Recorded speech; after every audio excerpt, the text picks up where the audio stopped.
Gang, what's up? Just Ehren right here, Question Period Canada. Pretty excited to show you these. These are the highlights from today's Question Period. There is no doubt we have one of the most entertaining forms of government going these days. Take a look.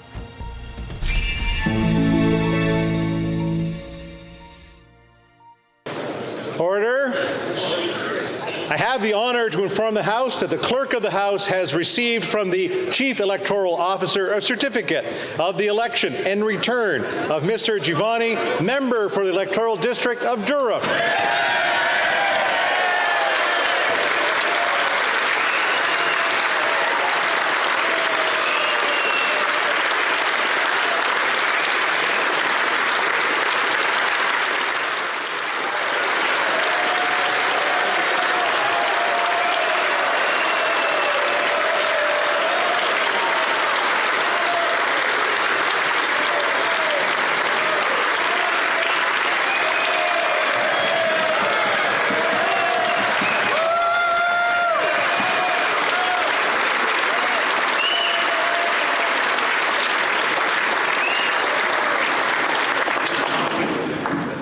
Mr. Speaker, it is an honor to present to you Giddee, the honourable member for Durham. He has taken the oath, signed the roll, and now takes the right to claim his seat. Honourable member, take his seat.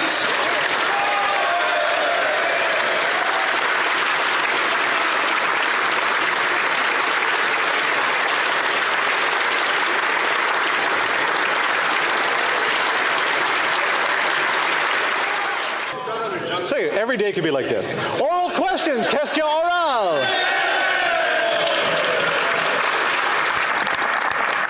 Also have a common sense conservative plan to axe the tax, build the homes, fix the budget, and stop the crime. While this Prime Minister is not worth the cost after 8 years on inflation, with all his multi-billion-dollar announcements, he is like the pyromaniac pretending to be a fireman, except the hose is spraying gas on the inflationary fire rather than water. According to the Scotiabank's chief economist, these inflationary deficits are driving up mortgage payments. Doesn't he realize that all of his spending is putting the heat and the costs on our homeowners? The Honourable Minister of Natural Resources. Thank you, Mr. Speaker. This government has a plan for an affordable and prosperous future. We have a plan that is focused on ensuring that we are building more homes faster, making life more affordable, and growing an economy that works for all Canadians. The Conservative leader has no plan for affordability other than a bunch of taglines. He has no plan for addressing the environment. He has no plan for the economy. We believe in ensuring that Canadians have a fair chance to succeed, and we are acting on that. The Honourable Leader of the Official Opposition. Mr. Speaker, our plan is to axe the tax and cap the spending to bring down inflation and interest rates. We will have a carbon tax election, and people will choose whether they want to quadruple the tax to 61 cents with the NDP and the Prime Minister, or axe the tax under my common sense leadership. And in the meantime, people can't afford to eat. So will the Prime Minister show a little bit of compassion and accept my common sense demand to axe the tax on farmers and food? The Honourable Minister of Housing. Mr. Speaker, it is laughable when I hear the Conservative leader talk about affordability. He mentioned in a previous question some concerns he has around housing policy. His plan to build more homes is to cut investments in home building, is to raise taxes on those who are building homes, and when it comes to actually changing the way cities build homes, his deputy leader held a press conference to explicitly declare that Conservatives were siding with the NIMBYs when it comes to zoning reform. We are going to do what's necessary to put money on the table to build more affordable housing, create market conditions to get more homes built, and change the way that cities build homes so we can solve the housing crisis. The Honourable Leader of the Official Opposition. He caused the housing crisis, Mr. Speaker. Under his role as housing minister, the amount of a paycheck necessary to make payments on an average mortgage is gone up to a record smashing 64% from 38%. And he is the only one, along with his Prime Minister, that wants to raise taxes on home building. a massive carbon tax on the building materials that go into assembling those homes. So, will the Prime Minister, instead of hiking the tax, accept my common sense demand to axe the tax on farmers, food, and houses at the same time? The Honourable Minister of Infrastructure and Housing. Mr. Speaker, it's interesting because he's actually put his plan on the record, and his plan includes putting the GST back on apartment construction for hundreds of thousands of middle-class homes in this country. He has one of the worst records in the past decade of anyone when it comes to getting homes built when he had the position responsible for housing in Parliament. Mr. Speaker, while he was minister, they built exactly 0 new apartments, 0 cooperative units, and only 6 affordable housing units across the entire country. We are helping get hundreds of thousands of homes built in this country, and we will do what it takes to solve the crisis once and for all. The Honourable Member for Burnaby South. How much money the Conservatives gave away to big corporations when they were in power? $60 billion in free money. Now, imagine what we could have done with $60 billion. Instead of giving them to corporate handouts, we could have built 1 million affordable homes. Now, the Liberals love to criticize the Conservatives, but they maintain those same corporate handouts. So my question to the Liberals, will they stop the free ride for CEOs? Will they stop the $60 billion in conservative corporate handouts and start investing to build homes that people can afford, start building a life that people can afford? The Honourable Minister of Natural Resources. Thank you, Mr. Speaker, and thank you, the Honourable Member, for the question. Fairness is extremely important for Canadians. It is important that we are building a society that is socially just, that is prosperous, and that is environmentally sustainable. Our budget is going to focus on building more homes faster, making more life more affordable for Canadians, and growing an economy for the future. We are very proud of the work that we are doing. We are certainly ensuring that fairness informs everything that we do. The Honourable Member for Burnaby South. Had nothing to say about the conservative corporate handouts that they maintained. The last time the Conservatives were in power, big business got a big handout. A blank check for $60 billion. A gift that the Liberals kept up. This money could have been used to build millions of affordable housing units. This is the price of voting Conservative. Will the Prime Minister commit today to reversing the Conservative $60 billion handout to big business? Yes or no? Yes. The Honourable Minister. Mr. Speaker, I'd like to thank my colleague for his question. It's really important to invest and to build a lot of houses quicker and more affordably. It's necessary to ensure that we can solve the housing crisis. We are working at the same time to help grow the economy as we put money on the table, as we announced this week, to create an acquisition fund for nonprofits who are going to maintain affordability permanently. That's on top of the Affordable Housing Fund, which is investing billions of dollars to put a roof over the head of the most vulnerable. Mr. Speaker, we will do what it takes to make sure everyone in this country has a safe and affordable place to call home. The Honourable Member for Calgary Forest Lawn. Last week, this woke Prime Minister hiked his carbon tax scam 23%, despite a majority of Canadians making him spike the hike. As we see record-smashing food bank usage across the country, farmers will pay another $1 billion into this scam, making the cost of groceries even more expensive. After 8 years, this Liberal NDP government is not worth the cost or corruption. Will he finally axe the tax for farmers and food and pass Bill C-234 in its original form in next week's budget, or is his agenda to push even more families into the food banks? The Honourable Minister of Employment and Workforce Development. Mr. Speaker, I would like to know if members of the Conservative Party who come from Alberta have paid particular attention to what Premier Danielle Smith said about the Canada carbon rebate when she said she manages the finances of her own house, and it turns out that the Canada carbon rebate gives her family more money than she puts in the price on pollution. And guess what? She lives in rural Alberta, so she gets even more, Mr. Speaker. That's the plan. I don't know what the heck they're talking about.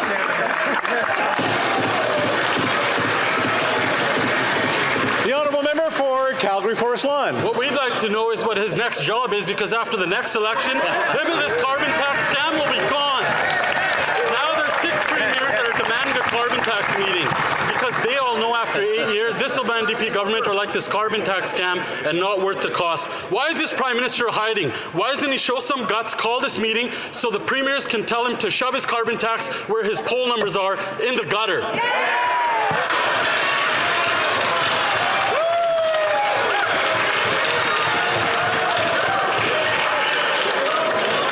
I know we've been away for a couple weeks, and we're looking forward to seeing each other, but try to keep our comments as reasonable as possible. The Honourable Minister of Employment and Workforce Development. Mr. Speaker, it's nice to see how focused that particular MP is on me and my career. Guess what? My colleagues on this side of the aisle and me, we are focused on the people of Edmonton Centre. We're focused on Albertans. We're focused on Canadians, making sure they can pay their bills, making sure they have good jobs, making sure they're fighting climate change, having a national school program. What they're doing is just bluff and bluster and lots of hot air. We're going to be here fighting for Canadians each and every day.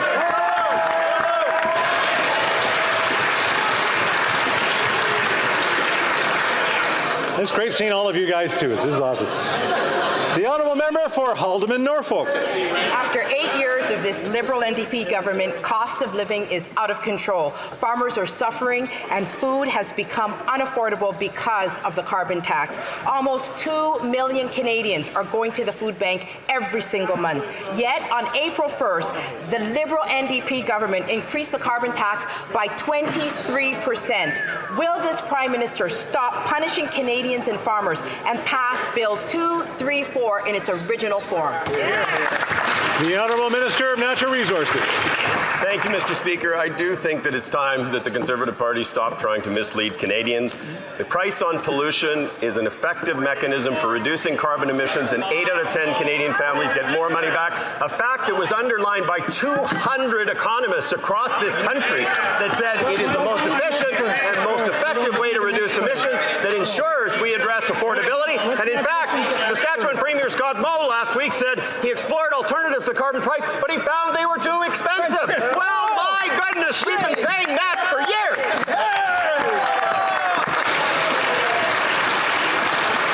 The Honourable Member for Haldimand Norfolk. Canadians can't afford to live because of the carbon tax. Common sense Conservatives will axe the tax, build the homes, fix the budget, and stop the crime.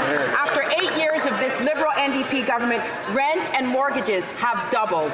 The Liberal NDP government is just not worth the cost or the corruption. Will this Prime Minister commit to immediately passing Bill 234 in its original form, cancel the carbon tax, and once again make life affordable for Canadians? The Honourable Minister of Natural Resources. This is the fundamental problem with this remade Conservative Party, where policy is based on ideology and ignores all of the facts. 200 economists from across this country underline that the price on pollution enhances affordability for those on modest incomes and addresses climate change in an effective manner.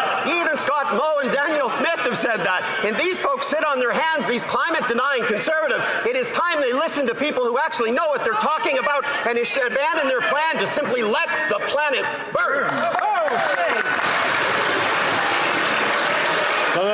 Lake Country. Mr. Speaker, it's shocking that the average Canadian family must now spend 63.5% of their total pre-tax household income in order to afford a mortgage for the typical home in Canada. Now, it's even way worse in British Columbia, where that's 106%. 100% is someone's entire income. No wonder families are in a financial crisis where they can barely afford to live or feed themselves. And this is after 8 years of this NDP Liberal government. Will the Prime Minister actually build the homes, not bureaucracy and photo ops, in his budget? The Honourable Minister of Infrastructure and Housing. Mr. Speaker, I take the question with a heavy dose of irony, considering that we've invested $31.5 million through the Housing Accelerator Fund in that member's constituency. Moreover, Mr. Speaker, this is a fund that not only she, but every Conservative member of Parliament vows to take apart should they form government. Where they will cut funds for housing, we will make the investment. Where we cut taxes, they will put them back on. We are doing what it takes to make it easier to build homes faster, and we're going to put Canadians to work in the process. Well, member for Kelowna Lake Country. Well, Mr. Speaker, a heavy dose of reality is after 8 years of this Liberal NDP government and all of their spending and photo ops, things are worse. And just today, RBC confirmed that Canada's housing housing crisis is only going to get worse under Liberal policies. They said only 26% of Canadian households can afford a single detached home today. Now, a couple decades ago, that was 49%. The CMHC forecasts in 2025-26 housing starts will even be lower than in 2020-2021. So this Prime Minister is just not worth the cost and the corruption. Will the Prime Minister actually build the homes, not bureaucracy and photo ops, in his budget? Honourable Minister.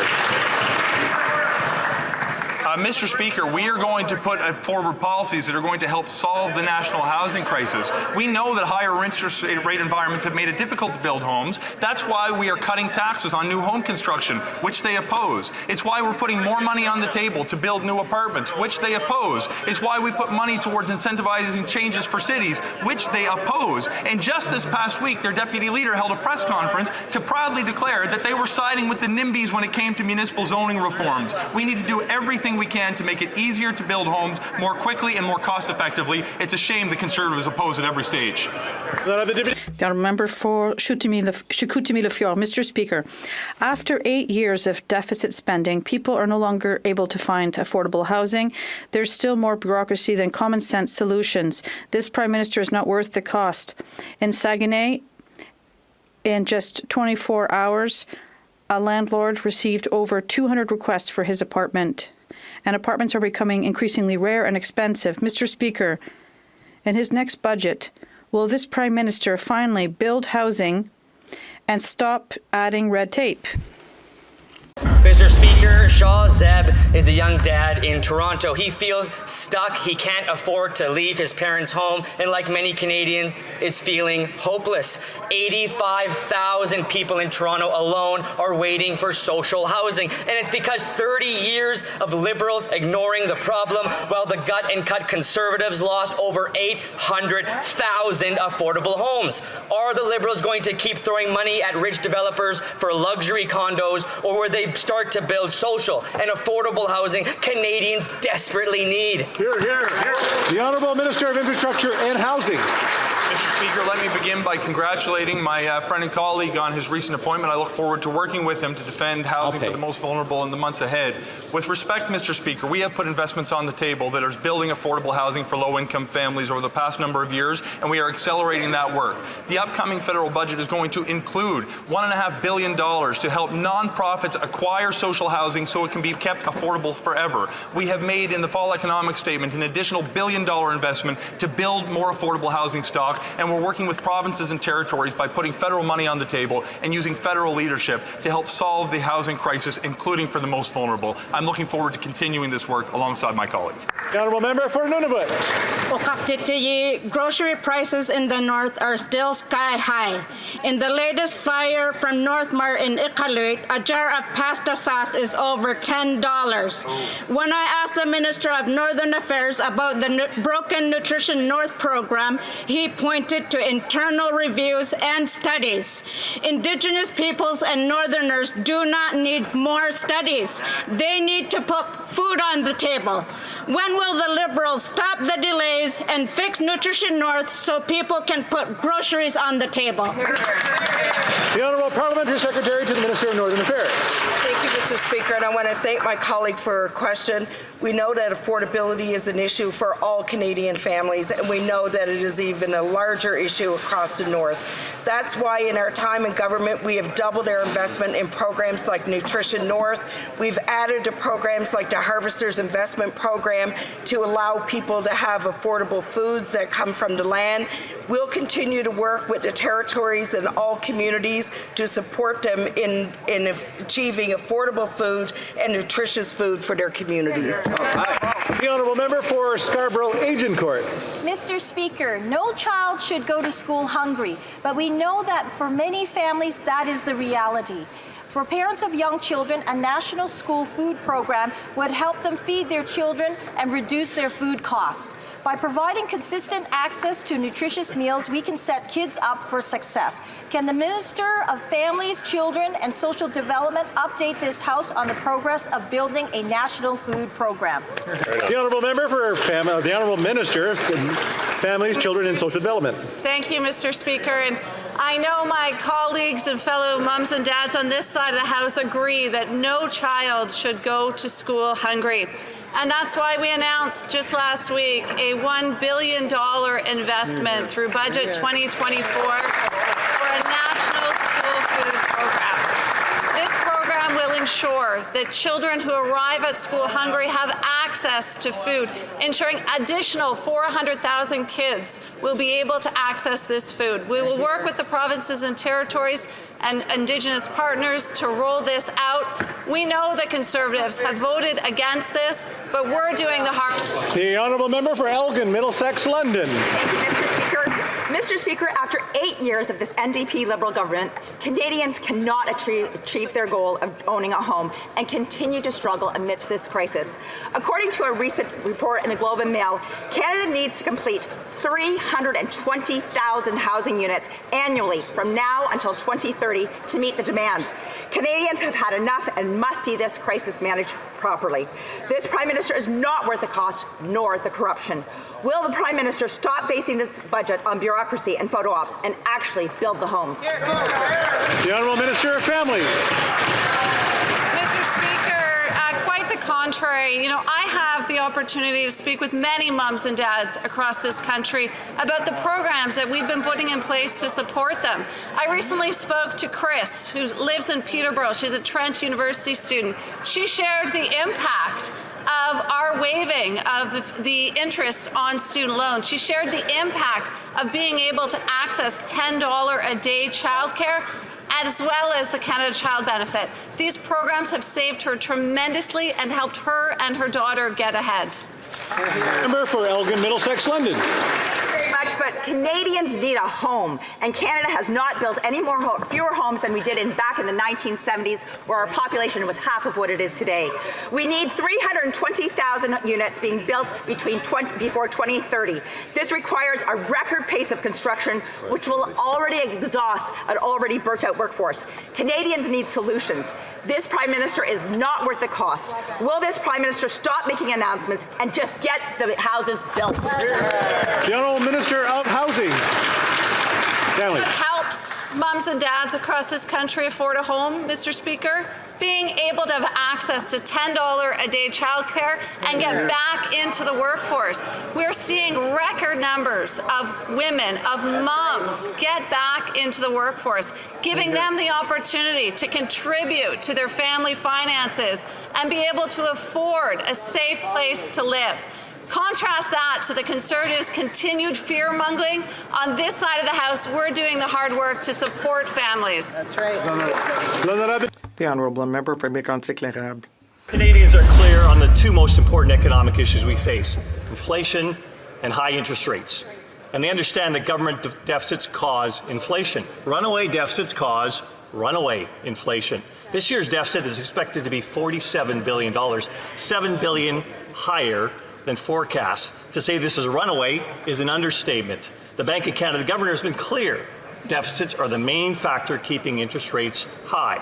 Will the Prime Minister cap his runaway spending with a dollar-for-dollar rule to bring down interest rates and inflation? Hear, hear. The Honourable Minister of Natural Resources. Thank you, Mr. Speaker. It is important that a responsible government addresses issues around affordability. It addresses issues around environmental sustainability. It invests in growing a clean economy, and it has a sound fiscal management strategy. We are doing all of those things. On the other side of this House, we have a Conservative Party of Canada who simply wants to cut and to cut and to cut. They will cut affordable childcare. They will cut dental care. They will cut the National School Food Program. They will cut the entire climate program. They will actually cut investments in growing a clean economy for the future. My goodness, it's such an irresponsible position that these folks are taking. The Honourable Member for Calgary Centre. Mr. Speaker, this government is just throwing taxpayer money at a wall without any thought about execution, and it's making matters worse for Canadians. It's a whack-a-mole approach to economic policy. Obviously, after 8 years of this NDP Liberal government, Canadians can't afford this Prime Minister, his excess spending, nor his corruption. Scotiabank says that rate cuts could be delayed by high government spending. Wow. Next week, the Minister of Finance will table her budget. It is time for the deficits to stop. Will the Minister commit to a dollar-for-dollar reduction in order to bring inflation and interest rates under control? The Honourable Minister of Natural Revenue. Mr. Speaker, on this side of the House, we will always be there to support Canadians, especially vulnerable Canadians, while maintaining a prudent fiscal position, including a AAA credit rating, Mr. Speaker, and the lowest debt-to-GDP ratio in the G7. We've been there for seniors with increases in the GIS and the OAS. We are there for school children with a national school food program. We are there for millennials and Gen Z with affordable housing and rental accommodation. Mr. Speaker, on this side of the House, we know how to do prudence as well as providing for the most vulnerable in this country. Thank you. The Honourable Member for Charleswood, St. James, Assiniboia, Headingley. You know what's keeping interest rates so high, Mr. Speaker? Liberal deficit spending. That's what. Yes. Now we can add Scotiabank to the long list of economists saying after 8 years, this NDP Liberal government is not worth the cost. Record high deficits are keeping housing, food, and fuel at record high prices. Will the Prime Minister fix the budget and adopt our common sense conservative policy by bringing in a dollar-for-dollar rule to bring down inflation and interest rates? The Honourable Minister of the Treasury Board. Mr. Speaker, unlike the party opposite, we actually know the role of the Independent Bank of Canada, which is to set monetary policy. While we are prudently managing taxpayer dollars, we will continue to invest in Canadians. Because of our policies, 86% of women between the ages of 25 and 45 are in the workforce. That's the Canada Child Benefit, and that's $10 a day childcare. Every single time the party opposite has an opportunity to support Canadians, they vote against, Mr. Speaker. That's not common sense at all. The Honourable Member for Richmond Centre. Mr. Speaker, young Canadians in my community of Richmond and across Canada are struggling to find housing that fits their budget. We're scared. Mr. Speaker, 300% more government-issued opioids are being seized by police in British Columbia. More drugs on the street mean the street prices for opioids are falling across this country, and that's what we're seeing. This delusional NDP Liberal government wants you to think that giving out free drugs to our most vulnerable is a cure. But Canadians know this is nonsense. When will this narcissistic Prime Minister, who is not worth the cost, crime, or corruption, end this cruel and disastrous...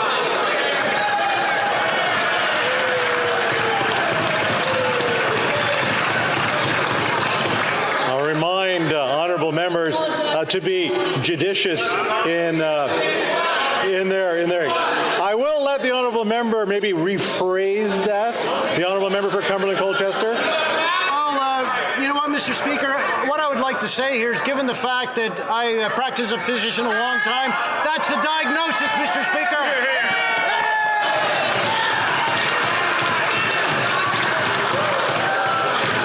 Listen, maybe we'll have a quick chat after question period. The Honourable Minister of Mental Health and Addictions. Mr. Speaker, while the Conservatives want to sow fear and stigma, on this side of the House, we know that we have to stick to the facts. The RCMP says there is no evidence to suggest widespread diversion of drugs from prescribed alternatives is happening. However, prescribed alternatives are not the issue, Mr. Speaker. Any diversion is illegal in this country, whether it's medication for ADHD, pain management, or anything else. Those are the facts, Mr. Speaker. 70% of the overdose deaths are from an illegal toxic poison supply, and I challenge the member to actually read the data.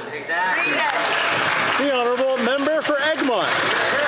Mr. Speaker, the fishery is the backbone of Canada's coastal communities, and Liberal members of Parliament will always be there to stand up for fishers, their families, and our fishing communities. On February the 8th, the House of Commons Standing Committee on Fisheries and Oceans adopted a motion proposed by Liberal members of Parliament to launch the official 5-year review of the Fisheries Act. Can the Minister of Fisheries and Oceans explain the significance of the Fisheries Act review for coastal communities to this House? Good question. L'Honorable Ministre Pêche. The Honourable Minister. To congratulate the Liberal members of of the Standing Committees of Fisheries and Ocean for moving forward with this important review. Coastal communities know that the Fisheries Act does more than just regulate fishing, but is also a key law that impacts local economies, ecological protections, and reconciliation. This review is just the first step toward a Fisheries Act that work better for communities on all coasts. I look forward to seeing the committee's recommendation at the end of this study. The honourable member for Timmins, James Bay. This government promised to ban the AR-15. That's the weapon that was used to murder 20 60-year-old children at Sandy Hook. And yet on Thursday, the Conservative leader was tweeting that the government wasn't going after the AR-15, but hunting rifles. So little wonder he gets endorsed by Alex Jones, who's notorious for taunting families and children murdered by the AR-15. So will the minister confirm, is the government going after hunting rifles or the AR-15, or is this the Conservative leader being the, quote, real deal of disinformation for the likes of Alex Jones? The Honourable Minister of Public Service, or Public Safety. Mr. Speaker, I want to thank my colleague for his question and salute his long service in this House on behalf of the people of Northern Ontario. Mr. Speaker, I share